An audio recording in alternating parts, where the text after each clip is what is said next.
સુરતના સરથાણા ખાતે આવેલા નેચર પાર્ક ખાતે એશિયાઈ વરુનું સફળ બ્રીડિંગ થયું છે.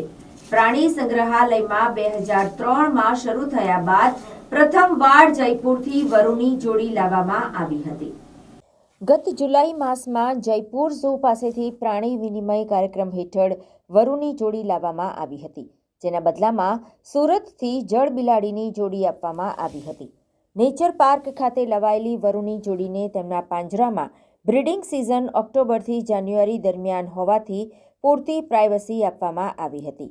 ગર્ભધારણનો સમય અંદાજે 60થી 72 દિવસનો હોય છે, જેમાં માદા વરુ ગર્ભવતી હોવાનું સામે આવતા જ નવા પાંજરામાં માદા વરુને શિફ્ટ કરવામાં આવી હતી.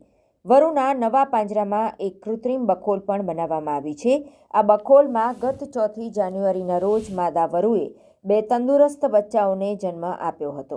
હાલ આ બચ્ચાઓની આંખો ખુલી ગઈ હોવાનું કહેતા હિનાબેને ઉમેર્યું કે જેવી માદા વરુ પોતાના બચ્ચાઓને લઈને બખોલમાંથી બહાર આવશે ત્યારે લોકોને તે જોઈ શકાશે. હાલ આ પાંજરા પાસે કોઈને પણ જવા દેવામાં આવતા નથી, કારણ કે માદા હિંસક બને તો બચ્ચાઓને પણ નુકસાન પહોંચાડી શકે છે.